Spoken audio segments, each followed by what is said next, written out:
तेरा वचन मेरे पाँव के लिए दीपक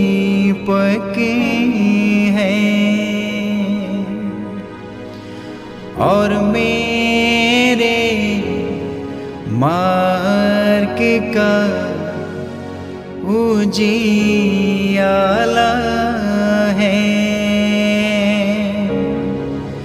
तेरा वचन मेरे पाँव के लिए दीपक है। सर्वशक्तिमान पिता, पुत्र और पवित्र आत्मा के नाम में आमीन। ख्रिस्त में मेरे प्यारे भाइयों और बहनों, प्रभु यीशु मसीह के मीठे और मधुर नाम में आप सभी को जय यीशु। आइए हम लोग आज के सुंदर सवेरे में परमेश्वर की महिमा, उनकी बड़ाई, उनका जय जयकार करते हुए आज सारे मन, सारे हृदय, सारी आत्मा से उस प्रभु को कोटि कोटि धन्यवाद देंगे कि उन्होंने हमारे जीवन में एक और दिन जोड़ दिया है। हमारे ज़िंदगी के इतिहास में एक और दिन प्रभु ने आज बढ़ा दिया है। हम इसके लिए प्रभु को धन्यवाद देंगे और उनसे दुआ और प्रार्थना करेंगे कि जब तक हम इस जगत में रहें, प्रभु की कृपा, उनका अनुग्रह हम पर और हमारे पूरे घराने पर, ईश्वर की सारी सृष्टि पर सदैव बनी रहे।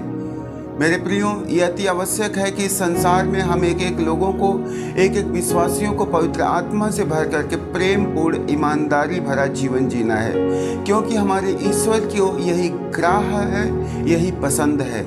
इसलिए आज हम लोग बड़े भक्ति के साथ उनके वचन पर मनन चिंतन करेंगे, जिनका वचन हमें आत्मिक रूप से पौष्टिक आहार प्रदान करता है, हमें आत्मिक रूप से मजबूत बनाता है। इसलिए आज हम लोग उस जीवंत ईश्वर के पावन वचन पर मनन चिंतन करेंगे। आज का पहला पाठ हम लोग देखते हैं पहले पेत्रुस उसके अध्याय 2 पद संख्या 2 से 5 और 9 से 12 तक। आप लोगों ने अनुभव किया है कि ईश्वर कितना भला है, इसलिए नवजात शिशुओं की तरह शुद्ध आत्मिक दूध के लिए तरसते रहें, जो मुक्ति प्राप्त करने के लिए आपका पोषण करेगा। ख्रिस्त में मेरे प्यारे भाइयों और बहनों, संत पौलुस अपने पहले पत्र में लिखते हैं, आप लोग आत्मिक दूध के लिए सदैव तड़पते और तरसते रहें, क्योंकि ये आत्मिक दूध आप एक एक लोगों को मुक्ति प्राप्त करने के लिए अत्यधिक सहायक होगा। पत्रस के पहले पत्र में लिखा हुआ है कि आत्मिक दूध एक एक मनुष्य को स्वर्ग राज्य में जाने के लिए अति सहायक सिद्ध होगा।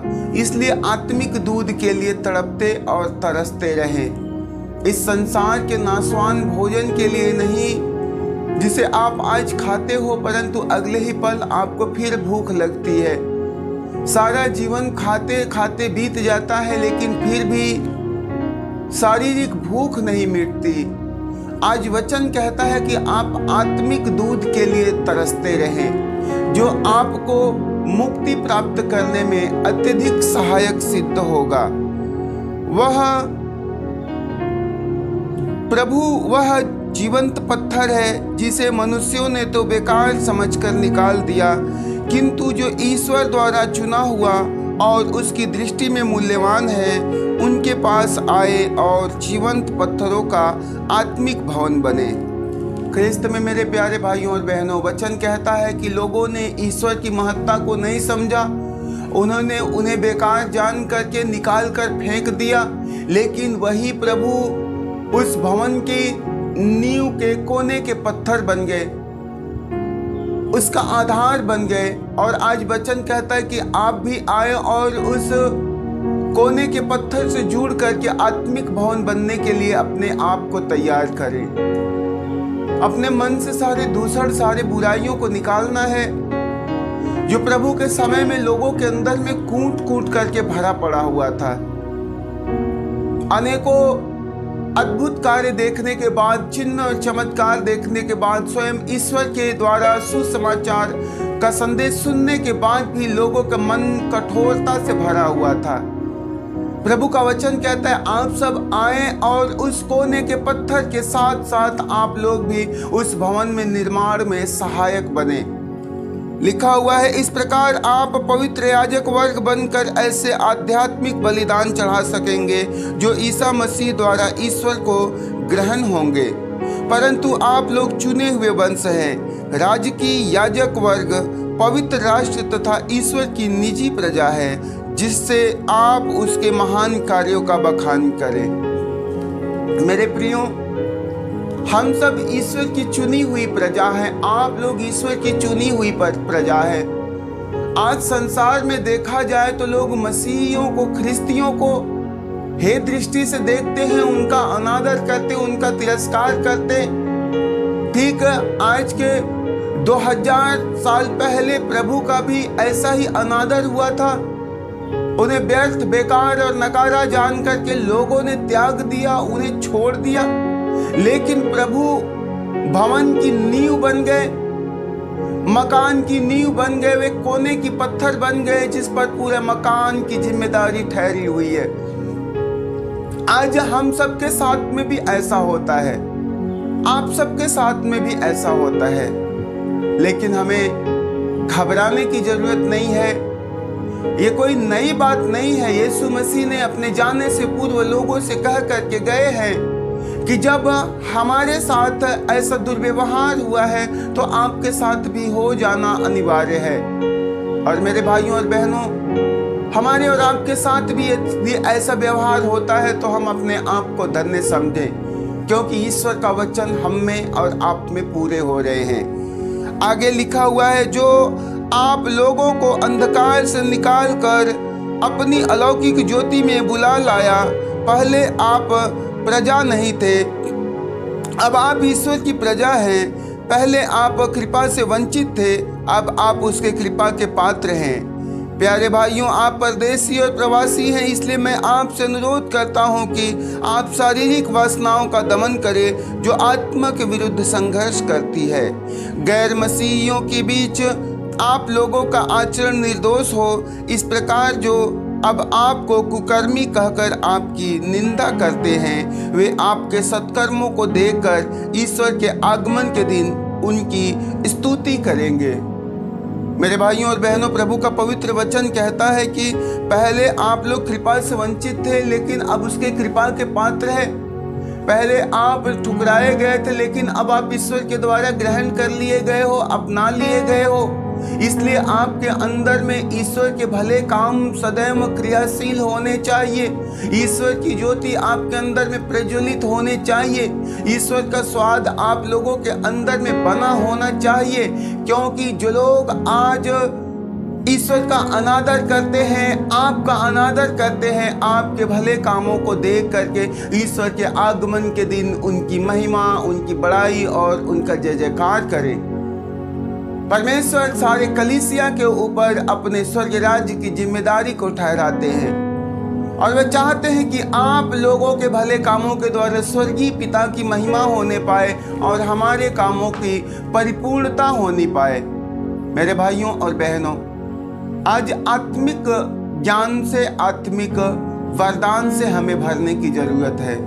हमें ईश्वर के शिक्षा से, उनके वचन से भरने की जरूरत है, क्योंकि जब तक हम प्रभु के वचन से भर नहीं पाएंगे, जब तक हमारे पास ईश्वर का ज्ञान नहीं हो पाएगा, हम सत्य के मार्ग पर नहीं चल पाएंगे और हम इस ईश्वर के कार्य में, उनके मिशन में सहयोगी नहीं हो पाएंगे। इसलिए वचन कहता है कि आप लोग आत्मिक दूध के लिए सदैव तड़पते और तरसते रहें, जो आपके मुक्ति में अति सहायक सिद्ध होगा, क्योंकि आप ईश्वर की चुनी हुई प्रजा हैं। समस्त सृष्टि में से ईश्वर ने आप एक एक लोगों को नाम ले लेकर चुन करके बुलाया है। उन्होंने कहा है कि मैंने तुझे तेरे माता के गर्भ में रचने से पहले तुझे चुन लिया है, मैंने तुझे जान लिया है और मैंने तुम्हारा नाम ले लेकर के तुम्हें बुलाया है।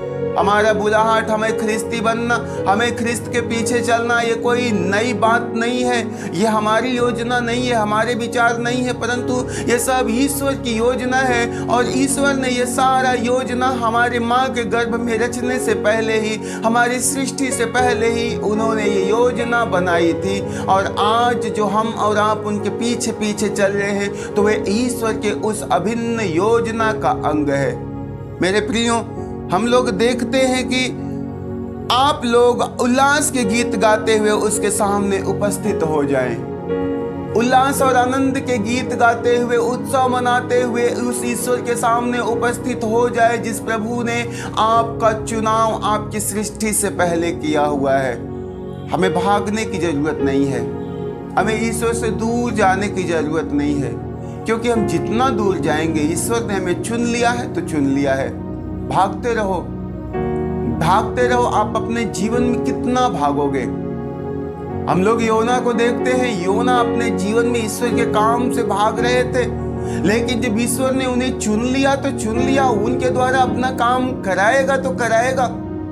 अंततः उन्हें पश्चाताप करते हुए उस पिता के हाथों अपने आप को समर्पित करना पड़ा। ठीक वैसे ही हम और आप भी चुन लिए गए हैं। हम चाहे जिस हाल, जिस परिस्थिति में भागने की कोशिश करें, प्रयत्न करें, करके देख लेना, ईश्वर छोड़ने वाला नहीं है। उसने जिस किसी को चुन लिया तो अपना कार्य उसके द्वारा पूरा करेगा ही करेगा। इसलिए आप लाचारी से नहीं, बेबसी से नहीं, परंतु आनंद के साथ उस ईश्वर के भले कामों को करने के लिए तत्पर और तैयार हो जाएं। हम लोग देखते हैं संत मार्कुस उनके अध्याय 10 पद संख्या 46 से 52 तक। वे यरीको पहुंचे। जब ईसा अपने शिष्यों तथा एक विशाल जनसमूह के साथ यरीको से निकल रहे थे तो तिमेउस का बेटा बरतिमेउस, एक अंधा भिखारी, सड़क के किनारे बैठा हुआ था। जब उसे पता चला कि यह ईसा नाजरी है तो वह पुकार कर कहने लगा, ईसा दाऊद के पुत्र, मुझ पर दया कीजिए। बहुत से लोग उसे चुप रहने के लिए डांटते थे, किंतु वह और भी जोर से पुकारता रहा, दाऊद के पुत्र, मुझ पर दया कीजिए। ईसा ने रुककर कहा, उसे बुलाओ। लोगों ने यह कहते हुए अंधे को बुलाया, ढाढ़स रखो, उठो, वे तुम्हें बुला रहे हैं। वह अपनी चादर फेंक कर उछल पड़ा और ईसा के पास आया। ईसा ने उससे पूछा, क्या चाहते हो? मैं तुम्हारे लिए क्या करूं? अंधे ने उत्तर दिया, गुरुवर, मैं फिर से देख सकूं। ईसा ने उससे कहा, जाओ, तुम्हारे विश्वास ने तुम्हारा उद्धार किया। उसी क्षण उसकी दृष्टि लौट आई और वह मार्ग में ईसा के पीछे हो लिया। ख्रिस्त में मेरे प्यारे भाइयों और बहनों, हम लोग देखते हैं आज के इस पाठ में तिमेउस का बेटा बरतिमेउस, जो कि एक अंधा भिखारी था, वह प्रतिदिन सड़क के किनारे बैठ करके लोगों से अपने जीविकोपार्जन के लिए भीख मांगा करता था। लेकिन एक दिन जब उसे पता चलता है कि आज इस मार्ग से यीशु नाज़री जा रहे हैं, क्योंकि प्रभु के पीछे पीछे एक बड़ी भीड़ कोलाहल मचाते हुए जा रही थी, उस अंधे को आभास हुआ कि आज यहाँ पर कोई विशेष व्यक्ति जा रहा है। तो उसने आवाज लगाई, उसने लोगों से पूछा कि कौन है, ये कौन जा रहा है? लोगों ने कहा कि ये ईसा नाज़री जा रहे हैं। बरतिमेउस ऊंचे स्वर से पुकारने लगा, ईसा नाज़री, दाऊद के पुत्र, मुझ पर दया कीजिए। शिष्य मना कर रहे थे, शोर ना मचाओ, प्रभु दूर जा चुके हैं, आगे पहुंच चुके हैं। लेकिन लोगों के मना करने के बावजूद भी वह और अत्यधिक जोर से ईश्वर को आवाज लगाता, यीशु को आवाज लगाता है और अंततः उसकी आवाज यीशु के कानों तक पहुंचती है। यीशु रुकते हैं और पीछे मुड़कर कहते हैं, उसे मेरे पास बुलाओ। और लोग उसके पास जाके कहते हैं कि ढाढ़स रखो, उन्होंने तुम्हें बुलाया है। और जब वह यीशु के पास जाता है तो वे पूछते हैं, बताओ मैं तुम्हारे लिए क्या करूं? तूने किस बात के लिए मुझे आवाज लगाई? तेरी क्या जरूरत, क्या आवश्यकता है? मेरे प्रिय बरतिमेउस ने कहा कि हे प्रभु, मैं फिर से देखना चाहता हूं। यीशु ने कहा, जाओ, तुम्हारे विश्वास ने तुम्हें चंगा किया। और उसी क्षण उसकी आंखें खुल गई और वह सब कुछ देखने लगा। वह देखते हुए यीशु के पीछे हो लिया। आज संसार में ख्रिस्तियों का जीवन क्या है, अत्यधिक विश्वासियों का जिंदगी क्या है? वह लोग प्रभु के पास तो अपनी जरूरतों के लेकर के आते हैं, अपनी आवश्यकताओं को लेकर आते हैं, लेकिन जिस घड़ी उनकी आवश्यकता पूरी होती है, उनकी जरूरत पूरी होती है, वे लोग ईश्वर का परित्याग करते और उन्हें छोड़कर चले जाते हैं। लेकिन बाइबल बतलाती कि बरतिमेउस की आंखें खुलते ही वह यीशु के पीछे पीछे चलने लगा। मेरे भाइयों और बहनों, ईश्वर आज भी दया, करुणा, कृपा और अनुग्रह से परिपूर्ण है। आज भी वह एक एक लोगों का जीवन बदलना चाहते हैं। आज भी प्रभु एक एक लोगों के हालात, एक एक लोगों की परिस्थितियां बदलना चाहते हैं। आवश्यकता है तो हमें बरतिमेउस के जैसा बनने की, आवश्यकता है हमें उसके जैसा पुकारने की, आवश्यकता है हमें उसके जैसा अपने सांसारिक सुख सुविधाओं के, अपने वैभव के परित्याग करने की। और जब हम अपने आप को उस ईश्वर के लिए सब कुछ न्यौछावर करने को तैयार होते हैं, नतीजा ईश्वर की कृपा, उनका अनुग्रह हम पर और हमारे घराने पर, समूल सृष्टि पर बरसता है। मेरे भाइयों और बहनों, आज इन बातों का हम लोग खंडन करेंगे।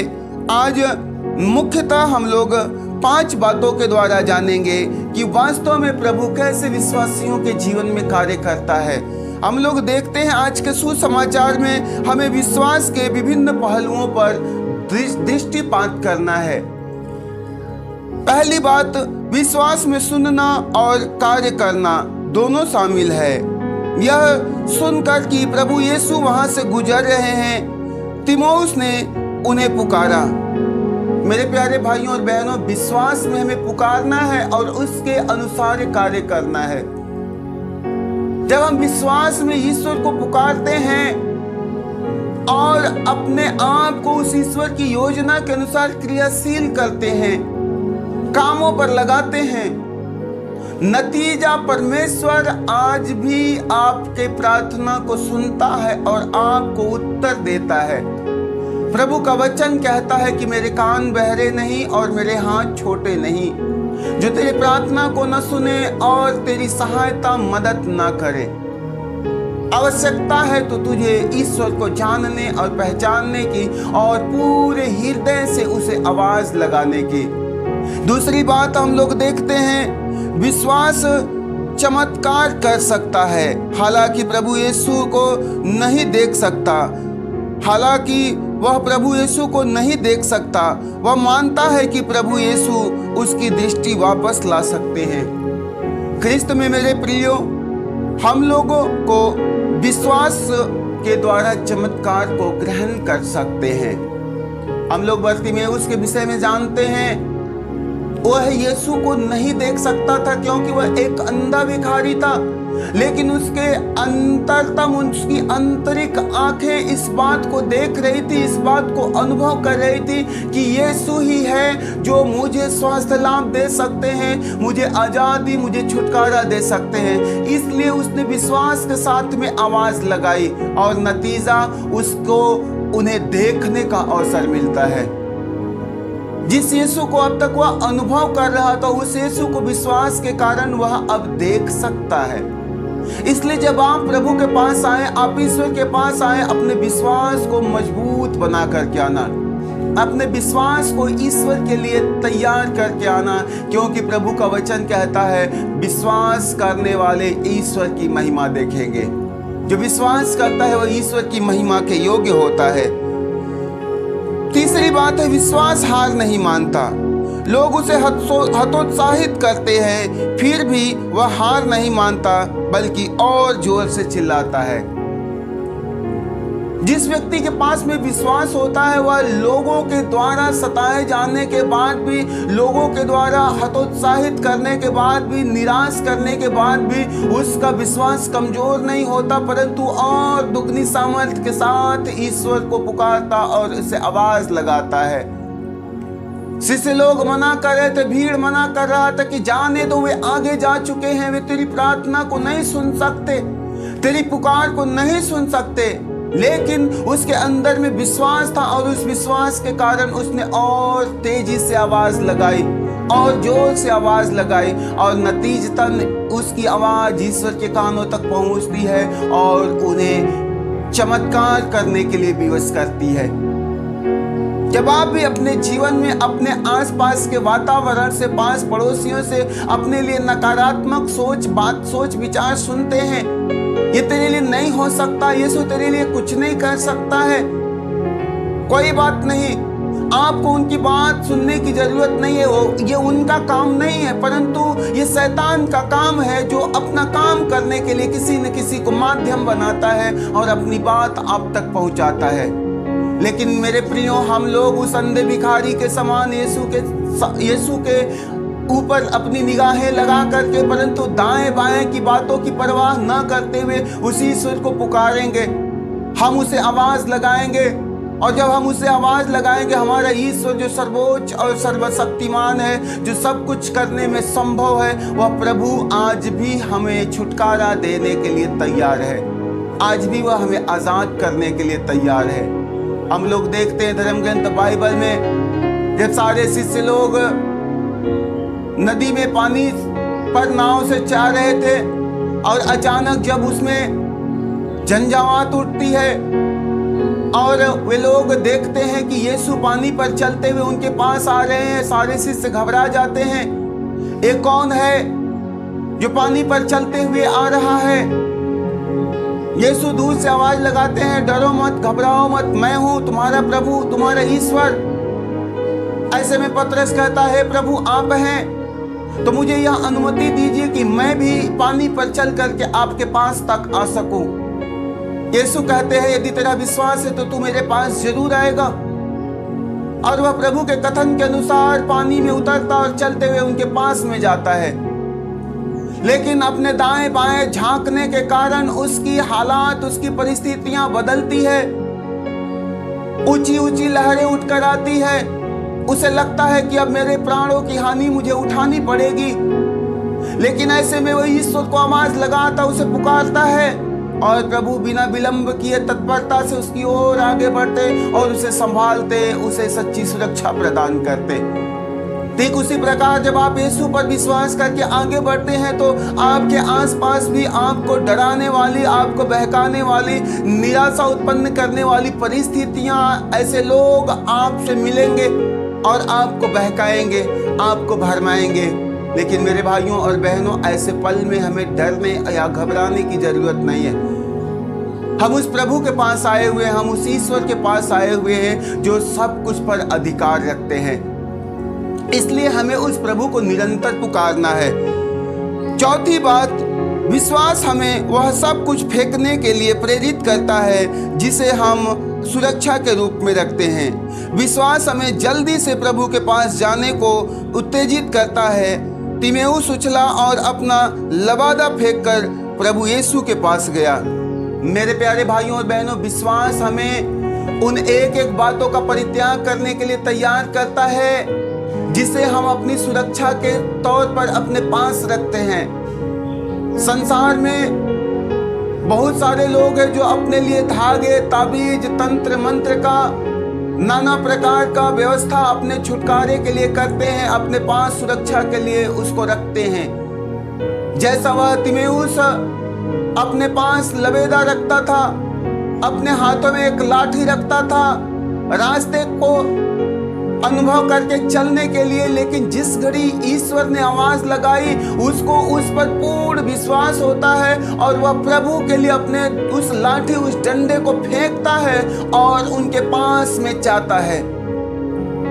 जब हम भी प्रभु में विश्वास करते हैं, आप भी प्रभु में विश्वास करते हैं, तो आपको भी ये मनोभाव धारण करने की जरूरत है, क्योंकि हमें पूर्ण रूप से ईश्वर पर निर्भर होना है। बाइबल बतलाती कि जो व्यक्ति अपने ज्ञान, अपने बुद्धि, अपने समझ पर भरोसा रखेगा, अपने धन, अपने संपत्ति पर निर्भर रहेगा, वह व्यक्ति धोखा ही धोखा खाएगा। जो पूर्ण रूप से अपने प्रभु पर निर्भर रहता है वह अवश्य ही बचा लिया जाएगा। अब सारी परिस्थितियां आपके हाथ में है, सारे हालात आपके हाथ में है। आप क्या करते हो? क्या आप प्रभु में भरोसा रखते हो? क्या आप ईश्वर में विश्वास रखते हो? या आज भी इतने वचन सुनने के बाद भी, आज भी सुसमाचार का संदेश पाने के बाद भी आज आप भटके पड़े हुए हो? पांचवी बात हम लोग देखते हैं, एक विश्वासी को पता होना चाहिए कि ईश्वर निश्चित रूप से सब कुछ जानता है, लेकिन वह चाहता है कि हम यह जाने कि उससे हमें क्या चाहिए। केवल भौतिक आवश्यकताएं नहीं, बल्कि हम उस रूप में देखे जाएं जैसे ईश्वर सब कुछ देखता है। मेरे प्रियो, पांचवी बात यह है कि हम लोग प्रभु को जाने, हम लोग ईश्वर को जाने कि वास्तव में ईश्वर क्या चाहता है। हम अपने चाह को, अपनी जरूरत को तो दिन रात जानते हैं, मेरी ये आवश्यकता है, मेरी ये जरूरत है, मेरे लिए घर की जरूरत है तो मेरे लिए रुपए पैसे की जरूरत है, मेरे लिए मकान की जरूरत है तो मेरे लिए नौकरी की जरूरत है, मेरे लिए पत्नी की जरूरत है, मेरे लिए पति और बच्चों की जरूरत है।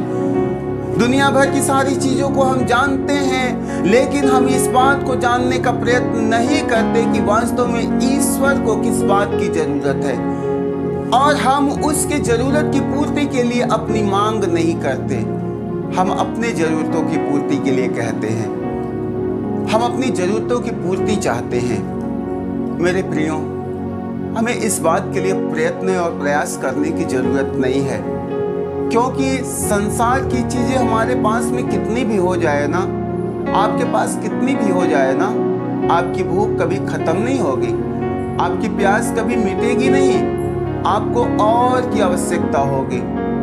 लेकिन जब आप आत्मिक दूध पी करके अपने आप को मजबूत बनाते हैं, आत्मिक तौर से अपने आप को हृष्ट पुष्ट बना लेते हैं, मेरे प्रियो, आपको किसी बात का अभाव नहीं रहता। प्रभु ने कहा हुआ कि तुम सबसे पहले ईश्वर के राज्य की खोज करो, बाकी सब कुछ मैं तुमको दे दूंगा।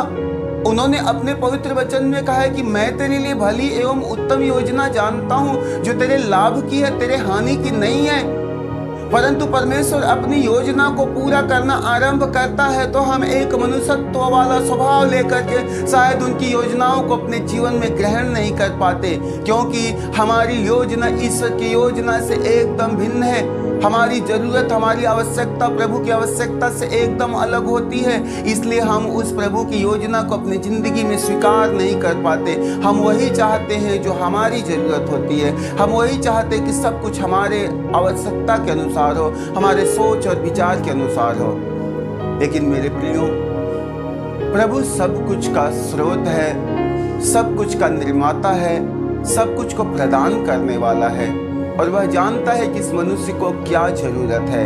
इसलिए हम उस पर निर्भर रहें और प्रतिदिन उसके राज्य की खोज और उसकी धार्मिकता के कामों में लगे रहें। बाकी परमेश्वर आपके लिए सारी भली और उत्तम वस्तुओं का प्रबंध करने जा रहे हैं। इसलिए अपने जिंदगी के हर पल, हर परिस्थिति में अपने आचरण का भली भांति जांच और परख करते रहना और अपने आप को ईश्वर का कार्य करने के लिए तैयार रखना, क्योंकि आपके धार्मिकता के काम ही आपको सुरक्षा प्रदान करती है।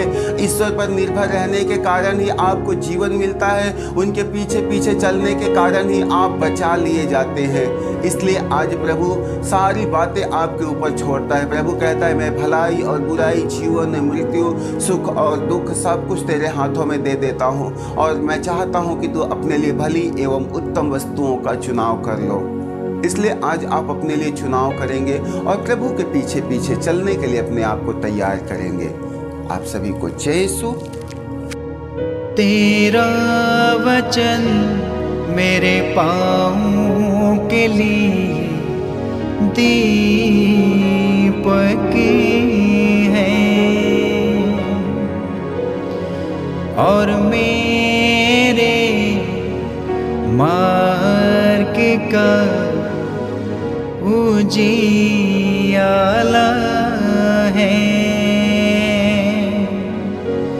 तेरा वचन मेरे पाँवों के लिए